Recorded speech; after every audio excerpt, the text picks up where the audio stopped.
What's up, my Freaky Fear family? It's me, Fear the GreatWhite. Back today with another creepypasta for you. This one's called The Shadows. It's written by TsukiKap from Reddit.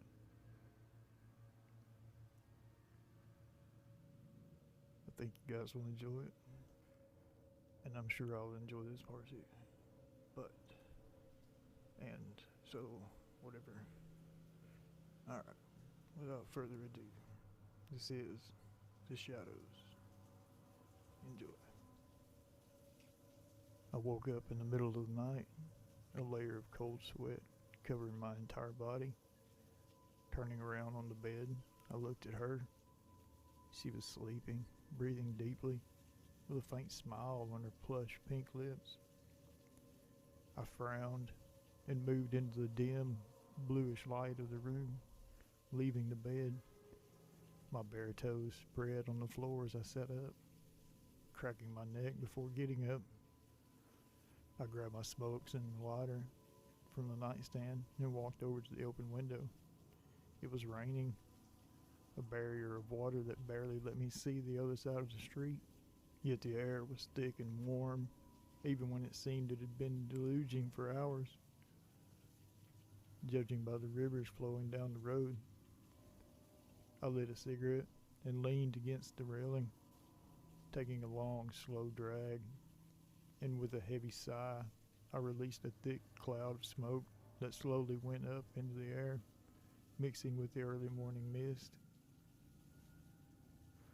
The sky was gradually gaining color far in the east, the storm clouds turning slightly golden and orange.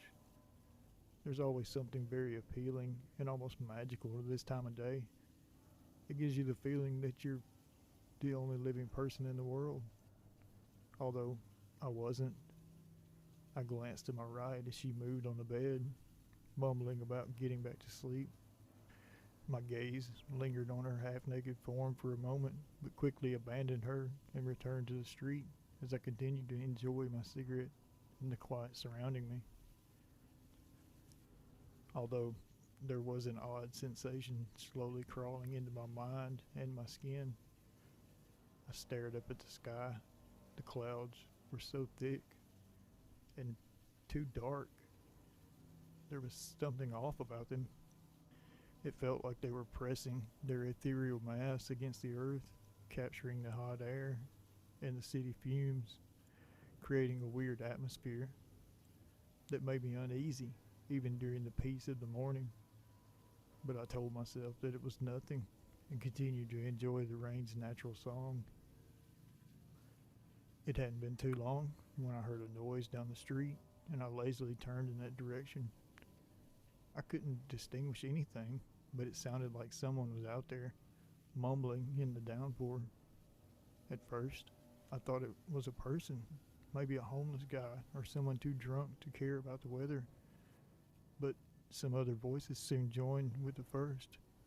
Unable to understand a word, if those were words at all, a feeling of anxiousness took over me. My chest suddenly felt tight as my heartbeat increased, my hands gripping the railing tightly as I held the cigarette between my lips. The sounds continued to grow in number and seemingly becoming louder, as if the source was slowly dragging its way down the street. Maybe it's just a group of foreign people, I thought.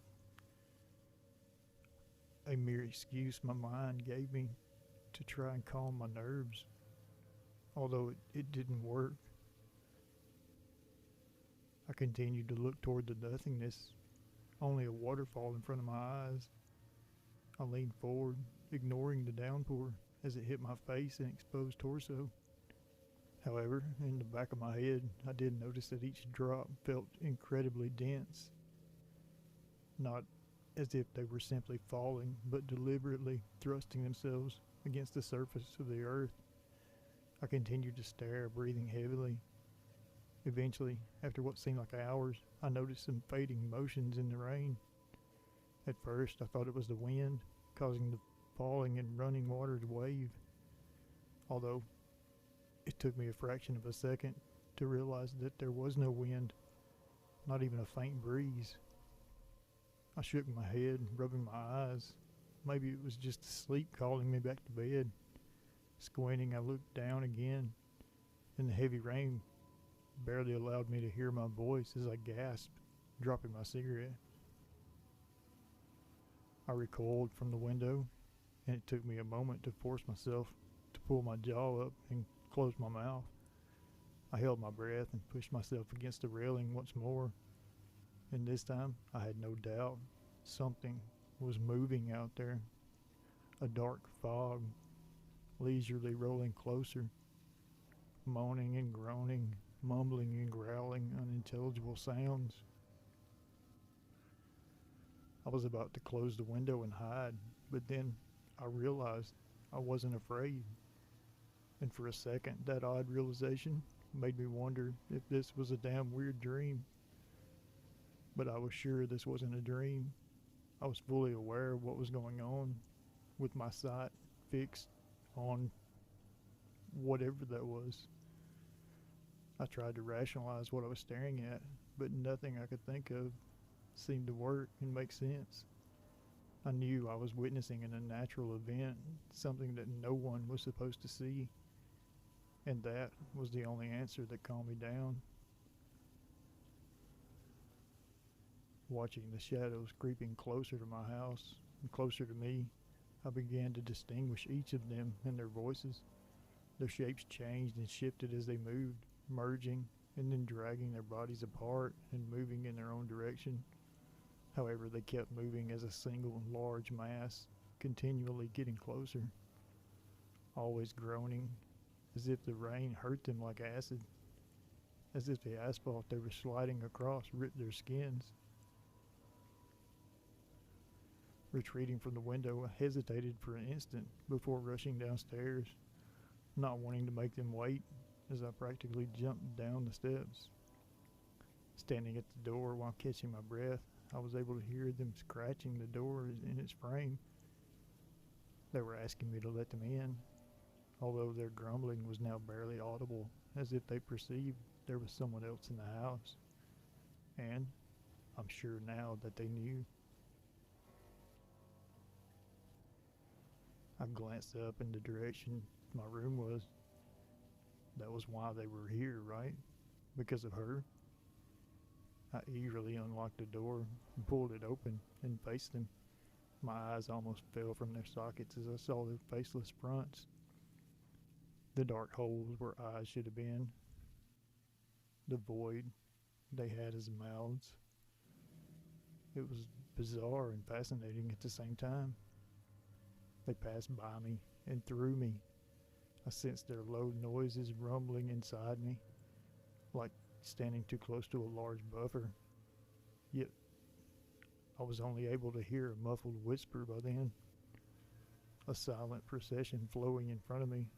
The shadows slid into my house, floating upstairs, seemingly occupying the entire house as they spread and advanced.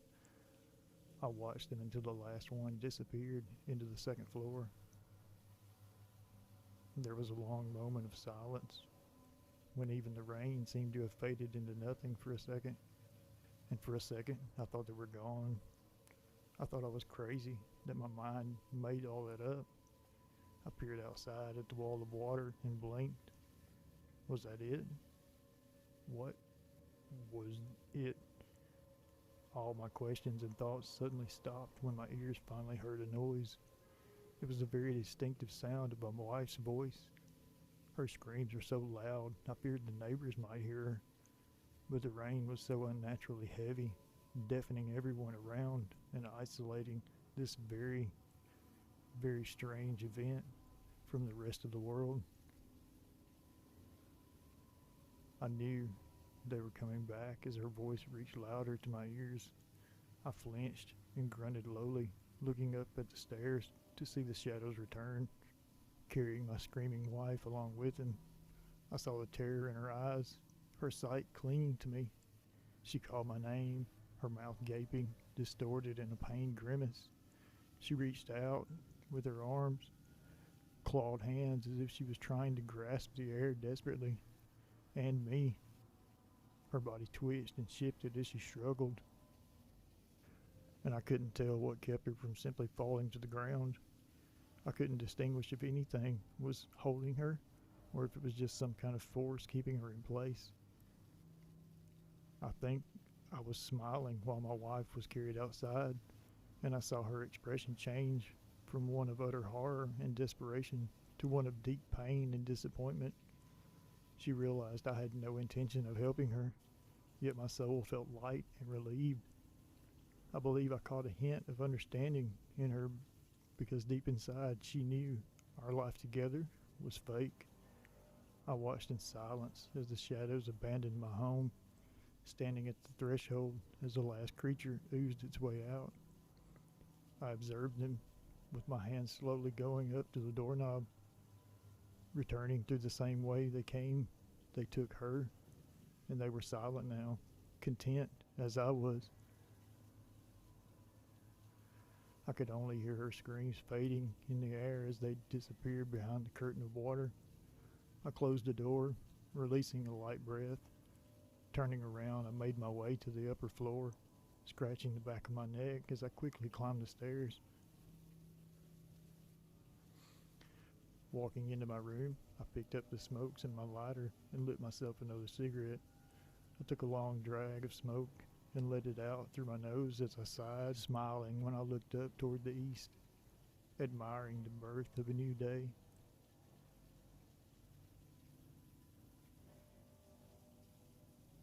That was The Shadows by Reddit user TsukiKap.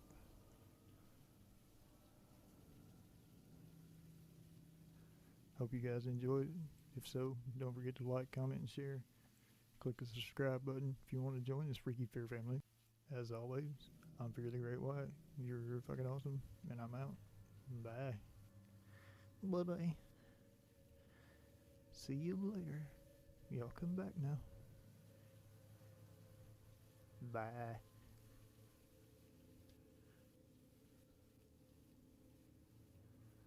Bye-bye.